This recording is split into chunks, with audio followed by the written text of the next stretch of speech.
Listen up, people. We have a big favor to ask, and we promise it won't take too much of your time. You know, our show is supported by some fantastic sponsors. You know that, right? We'd love to hear your feedback. Head to podcast.study and fill out a short anonymous survey. Head to podcast.study and fill out a short anonymous survey. That's it. We swear. Again, it's podcast.study. Paige, Gutierrez, Blackstone, Isola. We knew the plays before they ran them. How that could possibly be said about an NFL team on week one. Also, start like this and like that. Start like this and like that. Start like this and like that. That's Marshawn Lynch, people. Let's go around the horn. It's like Urkel. What's wrong with that picture? We've all had worse high school pictures of that.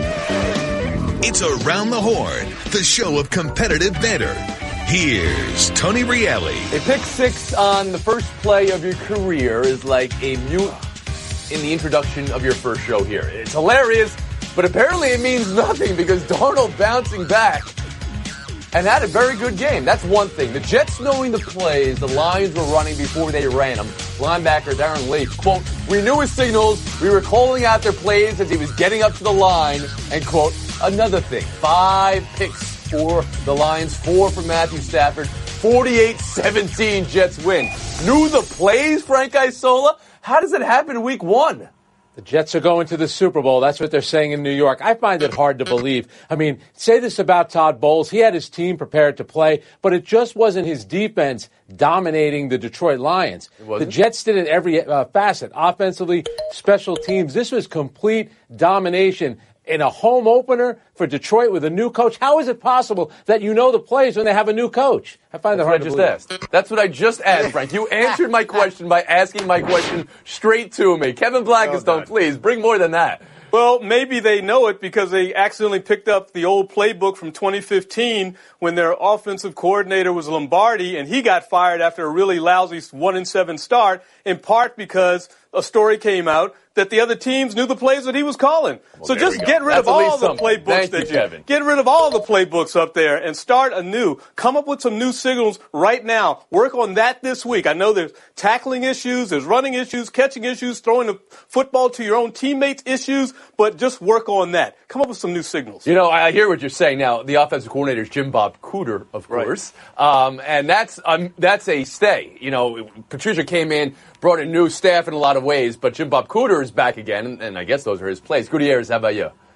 I mean, Matt Patricia was in that Patriots organization for a decade plus, and he was supposed to be the attention to detail guy, the meticulous guy. Yeah. You would think, if nothing else, they would have just this minor details covered. It looks like they had nothing covered in that game. When you've got the other team shouting out everything, and they say it's just preparation, you're not doing enough right there. I don't know if there was a worse debut, or if there can be a worse debut for a new coach at home, and you're supposed to be able to at least look respectable instead of wetting the bed right off the bat. Woody Page. Well, Jim Bob, as you pointed out, is back this year. I assumed that he just continued the same system they ran before, but as we all know, they send them in to the helmet. So they weren't picking it up from the helmet unless they had crossed the wire somehow. So it must have been the checkoff plays that he was calling and the hand signals, and he should have learned to change that during the course of the game, the offensive coordinator and the quarterback. If they could see they were picking up the stuff, you do as a catcher does. He goes out and says, let's change the signals to the pitcher. I just think that they were just so discombobulated. And consider this, Matt, the new coach, was in a system where they picked up plays from the other teams too. So he should have recognized what was going on. That's a Spygate reference from Woody Page there. All right. Frank Isola, your Sam Darnold review. Well, I would say when you think about the way that he started, rolling out to his right, throwing a wounded duck across the field, getting intercepted 20 seconds in, not only is it embarrassing, it puts your team right in a hole on the road in the first minute of the game. And think about the way that he responded. And it's going to be interesting, not that you guys are going to care, but in New York, the big thing was, should the Giants have taken Darnold instead of Saquon Barkley. And you think about the way that he played last night, he was terrific, I thought. KB, you ever reviewed Darnold? Oh, that was fantastic. What a bounce back from that. To go on the road and win that game, calm your nerves, understand he is the youngest starter in the history of the NFL since the merger. Yeah. And to be able to perform like that is fantastic. Jets fans need to feel good. Steve Young at halftime was saying, sometimes it's just a look. A guy looks like he knows what he's doing, like he belongs, like he is the guy he's supposed to be. Is that what you saw with Darnold to Gutierrez? That's exactly. Steve Young stole my take there. He just looks the part after the first. Yeah, I know. Come on, Steve. After that first throw, he just looked the part. And if you look at that team, it's not going to seem like he has to do that much. If that defense kind of plays the part, they've picked up a lot of quality defensive players there. If that defense does its part, Darnold's not going to feel that pressure. He's not going to have to run across the field one way and throw it the other way all the time because that team could actually be pretty good. Just avoid the mistakes. He did that after the first one. Woody, you have a last word on Darnold? Yeah, Darnold has the persona. He had the performance last night, but let's see how that develops when they're not playing the Detroit Lions, whether this is Sam's Club or not. Sam's Club is a point and a mute deduction. We'll move on. The other game last night, Rams 33, Raiders 13. It was 13-10 Oakland at the half, and then it was 23 squadouche LA in the second half. Let me tell you something, man. Not good. Boos as the Raiders left the field in Gruden 2.0 game one. 41 takeaway from Oakland, 1 takeaway from LA.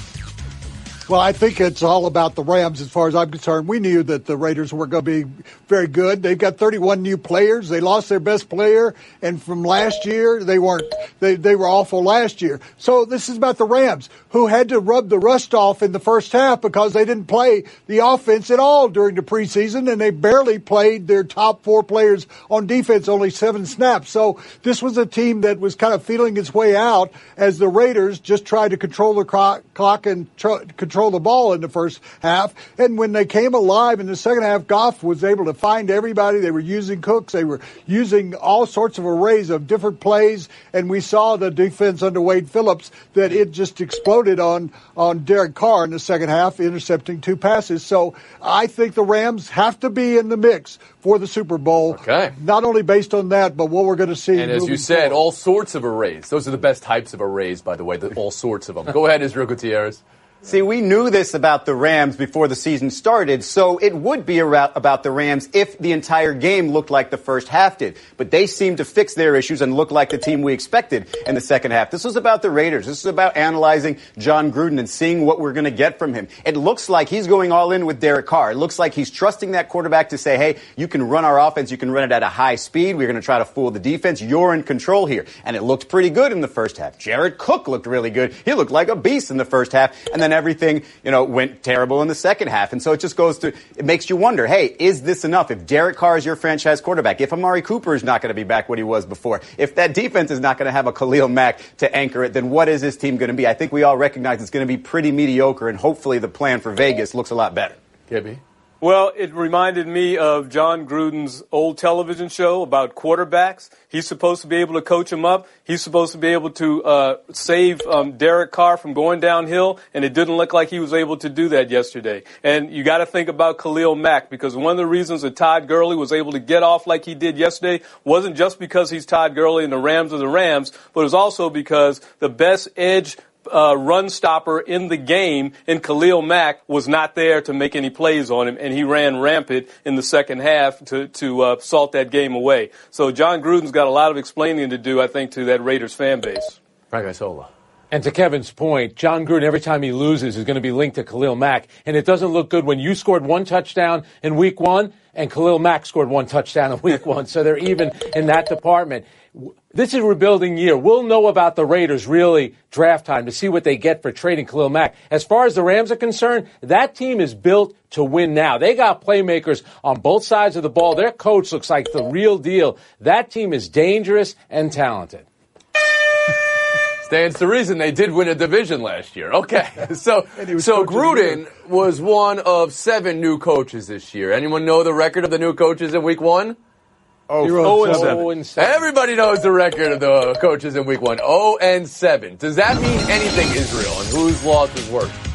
I mean, I don't think it means too much. Certainly not for a guy like John Gruden, who's supposed to be there for the long haul. I think in Arizona it looks messy because you're supposed to have hope, but I just don't think it'd get any worse than what happened to Matt Patricia last night. Again, the guy who's supposed to be Mr. Attention to Detail, and then this happens. It happens at home, and you've got Matthew Stafford out there. Say what you will about the Jets knowing the plays or what have you. If you've got a veteran quarterback who's supposed to be the anchor of your offense, who's supposed to know how to manipulate a defense, you can still work around that. They just looked terrible, and I'm not saying it's going to be like that all season long, but of the initial optics that we got from these coaches, this one was all right. KB, how about you? Yeah, let me save him. For me, it was Arizona and Steve Wilks playing at home against a Washington team that a new quarterback, a running back that some people said was a jalopy, and you didn't know quite what else you were going to get. And what did the Cardinals do? Laid the biggest of eggs. At one point in the game, I believe it was 26-3. Not on the scoreboard. That was in first downs. They had nothing. They did not score until the fourth quarter when they finally put up 6.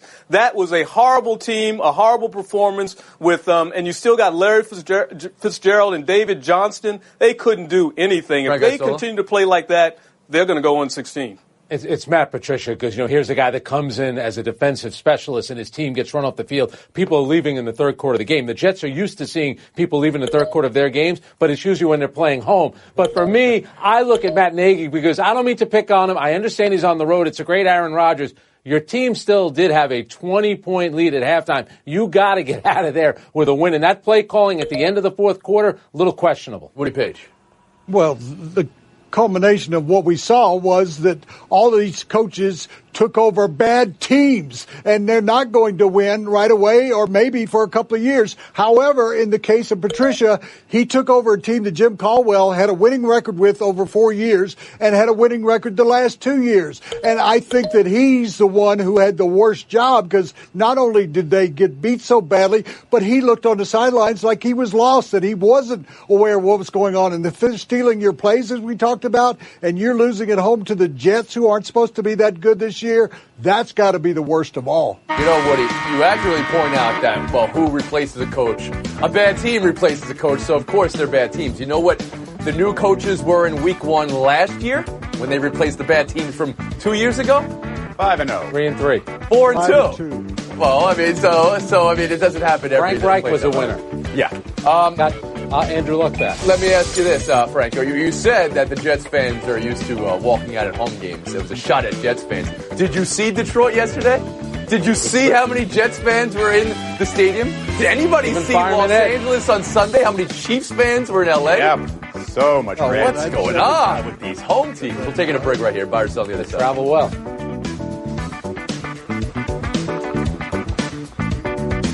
I just saved hundreds of dollars by switching to Geico. I'm as happy as a clam. Disclaimer. Geico cannot guarantee you will be, quote, as happy as a clam, unquote. The Geico legal team cannot accurately verify clams even experience the complex human emotional state known as happiness. As an invertebrate mollusk living half submerged on the ocean floor with no arms, legs, or wireless access, what's there to be happy about? A clam's all like, oh, I'm so happy I didn't get turned into New England clam chowder today. Pronounced regionally as chowder. Chowder. Oh, that's so fun to say. What were we talking about again? Geico. 15 minutes could save you 15% or more. Buy or sell. All reviews in the last 2 minutes come from the Replay Center in New York. But what happens when they don't? The Gronkowski play never got looked at. Patriots went hurry up, and New York couldn't get to the referees in time. New England would go on to score a touchdown before the end of the half. Texans would lose the game by 7. Bill O'Brien says it's not his job to get that right, but he should have called a timeout. Woody, is that on the Replay Center or O'Brien or just something that happened and you can't really plan for or control? O'Brien gave us a very thorough explanation of his process, what he was thinking at the point, except I'm selling it. He was wrong. You saw the ball flipping in the air. At that point in the game, he said he didn't want to give the Patriots more time to think about it. Well, his team would have had time to think about their defense. He made a mistake. In retrospect, he just say, I screwed up. Israel Gutierrez, how about you? That would be his second biggest mistake. His first biggest mistake was not admitting he was wrong right after the game, but I don't think it would have turned out any differently. That would have stood as a catch because we're sort of leaning in that direction right now. You're confident of that? So that would have been a catch. I am confident that if we go back in time and he challenges it, it would have stood.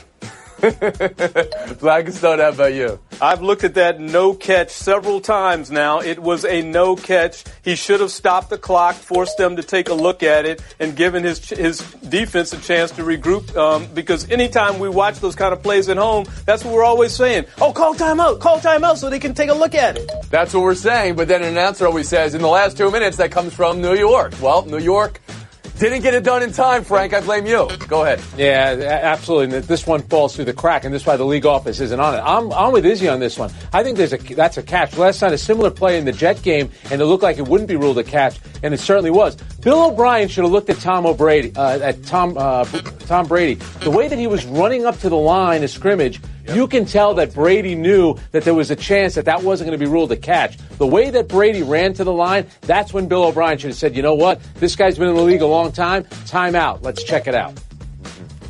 Buy or sell 2, body weight. Point of emphasis. There were 15 calls for body weight in week 1. Actual rule says you'll be flagged if you use all or most of your body weight on a quarterback. NFL admits they botched the Myles Garrett on Ben Roethlisberger one. It did not rise to most, if not all. Israel, do you agree with most, if not all, of the rule? Most, if not all, that it was botched on Garrett and Roethlisberger? Where are you on this? By the way, if his name was Tom O'Brady, I think he'd be even better than he is right now. No, I hate this rule. I hate the definition of the rule. How are you supposed to land on somebody with less than half of your body weight? The only thing you can do as a defender is maybe put your arms up so it doesn't look like you're driving him into the ground, but you still got your full weight on top of him. What are you supposed to do? Gibby? You know, it's just all about not being gratuitous with it, right? And so I like the rule. This is the kind of shot that gets quarterbacks broken collarbones, separated shoulders all the time because they're in a very defensive position, and you got a guy that's 320, 30 pounds just pile driving you into the turf. So guys have got to let up as best they can. Right, guy Soul? Kevin used the right word, pile drive, and when you saw those plays, that's exactly what it was. The Myles Garrett one wasn't that. But, you know, you can't get on the league office and Roger Goodell about player safety. Then they go to change the rules, and then you complain about it. I think it's a good rule. To me, it was used the right way. They got one wrong, and they admitted it. Woody Page? Frank, I could complain about part of it, if not most of it, because why not, since we're reviewing all these other plays? I know this is judgmental, but you can look at it in slow motion, and you can tell whether that's half his weight, 2/3 of his weight, 90% of his weight, if you see it in slow motion. Yeah. All, if not most. We'll move on. Another hit to consider from Sunday. Willie Mays on Marcus Mariota. Titans didn't like it. Titans didn't like a couple hits the Dolphins had Sunday. Mariota called it low and late. Mariota had a very poor game, and a very poor game after the hit.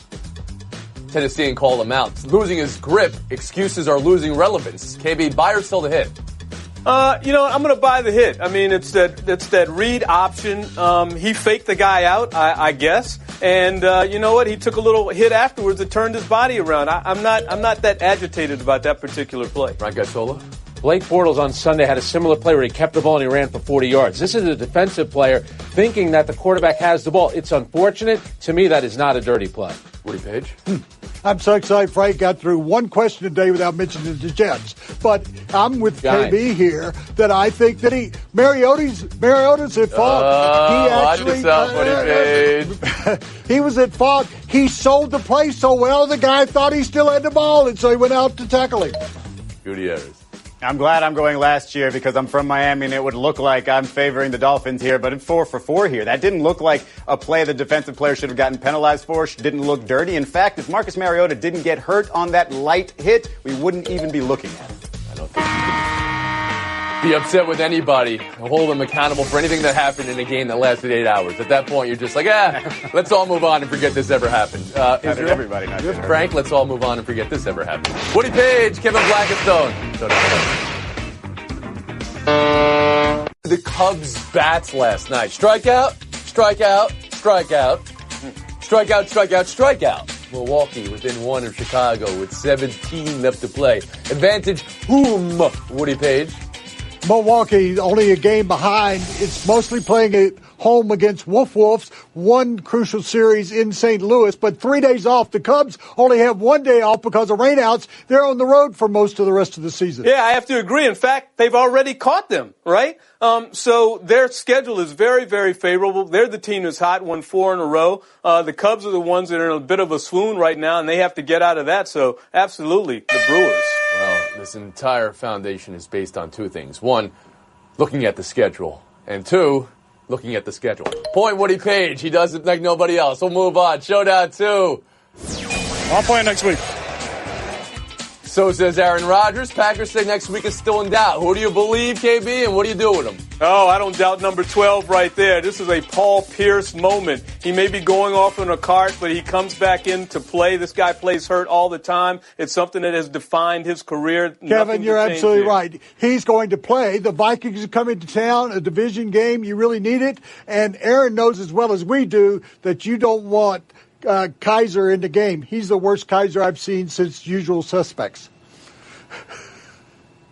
Yes, we're familiar. Thank you, Woody. Really nail the landing when you have to laugh at your own joke because nobody else has made the move for it. We'll give the point to Blackistone. Showdown 3, Canadian semi-pro baseball. Your favorite part from this, the home run stare down, the 25-foot, or is it 8-meter bat flip, the slow home run trot, and the almost brawl. Woody Page? Let's give the kid a break here.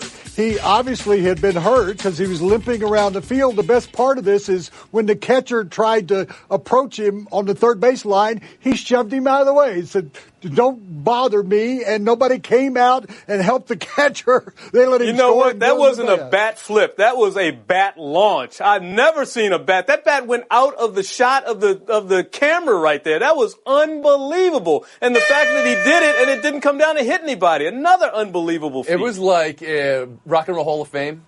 At the end, Prince throws up a guitar when they're doing a tribute to George Harrison, and it never lands. Never lands. Absolutely never lands. KB, point, FaceTime, win. Oh, boy, Philadelphia's had it again. You know, they had the Liberty Bell. We had to take the national capital away from them because they broke that. And now they got important baseball games up there that can't be played because their field crew forgot to tarp the field when they knew rain was coming. They didn't know how much rain it was going to be. So there's a doubleheader today. And the reason is because when they took the tarp, finally they covered the tarp, they took the tarp and put it on wet grass, they took it off, and it was just a mess. Now they're trying to dry it, setting it on fire, gasoline, every whatever. Every ballpark should have a flamethrower. Homework assignment, While My Guitar Gently Weeps from Rock and Roll Hall of Fame about a decade ago. Watch it. Raiders need more.